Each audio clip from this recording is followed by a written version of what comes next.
Mariners season's been over for a little bit, and I am laying in my bed because honestly, the Mariners season doesn't deserve me sitting in a chair to talk about it. It was really unfortunate the way it ended, where we got eliminated on game 161.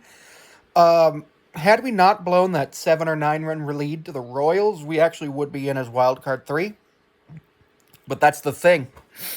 You gotta not blow a 9 run lead to the Royals. Lots of problems with the Mariners this season. Huge amount of strikeouts. Sebi Zavala didn't get on base for like the first 3 weeks as our backup catcher. Eventually, we decided that Cal was going to play a lot. When that didn't work out, we were like, okay, let's DFA Zavala and make Mitch the backup catcher. And that worked out pretty well. Mitch actually started playing better. But then people were like, we're going to execute Mitch Garver, which is completely inappropriate, and hopefully the people who said that face consequences in real life, because that's just wrong. But knowing that, they probably had anonymous accounts and probably nothing happened. But I digress. Mariners struck out way too much. Julio did have a 2020 season, 20 home runs, 20 stolen bases, but the problem was he didn't have a lot of home runs at the beginning of the season. Additionally, he lost about a month to an injury. Injuries happen. I'm not blaming him for it. I'm not blaming anything for it. It happens. JP had a bad season, missed a lot of time with injury, but also just could not be justified as being the leadoff hitter, and he was the leadoff hitter for too much. Victor Robles, third on the team in wins above replacement, highest batting average on the team at like a 323. He was the biggest pickup the Mariners had this season. It's rather upsetting to think that that's true because Randy was good. Randy was good. He just wasn't as good as Victor simply because Victor was there longer and Victor did more. Randy had an amazing season for the Mariners, and I'm super excited to see what he can do for us for a whole season. I'm also super excited to see what Dan Wilson does next year. Edgar might come back as the hitting coach, might not. Basically, he was just doing it as a favor to Dan for 6 weeks, but you saw we executed the sacrifice fly, we executed the sacrifice bunt, stealing bases, moving around on the base path, being aggressive on the diamond, and actually just see ball, hit ball, striking out way less. So much better with Dan Wilson as the manager, and I'm very happy that that happened, and with Edgar as the hitting coach. The problem is the move to fire Scott, fire DeHart, too late. It happened after the 1-9 road trip. We win one more game on that road trip, we are fucking in the playoffs. We win two more games on that road trip, we're in the playoffs. We go 5-4 on that road trip, we win the division. And, we would have been playing Detroit. I think we match up better with Detroit because of our pitching than Houston does. Potentially, we're playing Cleveland right now in the ALDS. Potentially. I'm not saying that that's what would have happened, but I'm saying that that's definitely something that you got to think about. Had we fired Scott before that 1-9 road trip, maybe it works out a little different. Thing is, though, you don't really want to fire a manager before going on a 10-game, 4-city road trip. You just don't want to. It's just not good for morale, not good for the team, not good for anybody. We probably go 0-10 if we do it.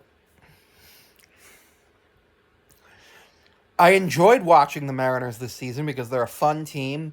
I like staying up late living on the East Coast. I can watch the Mariners at 10, 9, 10, 11 o'clock, go to bed around midnight, 1 o'clock in the morning. Nice, easy thing for me. I can sleep in. It's really nice for me in the summer to do that. But what I don't enjoy is when we go and we strike out. We struck out at one of the highest clips ever.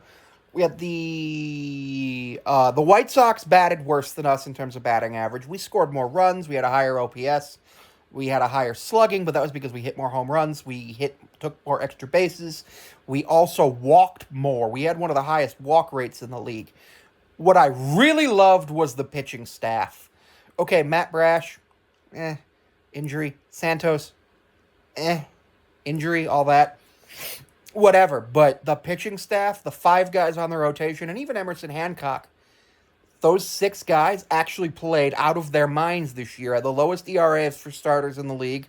Mariners actually had the lowest team ERA at 3.5. If they score an average of if they score 4 runs in every game, they should win. That's what that means essentially.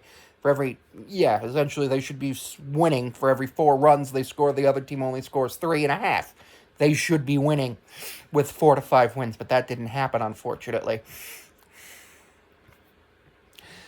I didn't make videos for about the last 3 weeks of the season, 3 4 weeks of the season every day, because I got really busy with school, and it was unfortunate. But I'm hoping that next year that the Mariners and I are actually able to watch every game, and I can make videos about every game and all that. But we'll see. Hopefully they're a team that's competing. We'll see what they do in free agency. We have a lot of players going into ARB1, ARB2, and ARB3 this year. And it's just one of those things where we gotta figure out what's gonna happen. Payroll is naturally gonna go up, but we also gotta figure out we gotta get an impact back. I would not mind trading Castillo, but the problem is he has a no trade clause. I would not mind trading Luis Castillo for an impact bat and a pitching prospect, but that's the thing. I don't think you can get that because I think Castillo he's the oldest. He has the least upside right now, which is also why I don't think you could get what I want in a trade for him. But I trust Emerson Hancock as the 6th starter. Don't know if I trust him as the 5th. And then also you got to think about Bryan Woo. He hasn't had a full healthy season yet, and he's had multiple issues, and we're hoping that he doesn't go through anything else, but you never know. A lot of upside on Woo, though. So there's a lot of things the Mariners have to do, and I'm going to be hopefully excited by the moves they make in the offseason and not saddened and disappointed. Jorge Polanco's option will be declined on the first day they're able to decline the option. That's already been decided.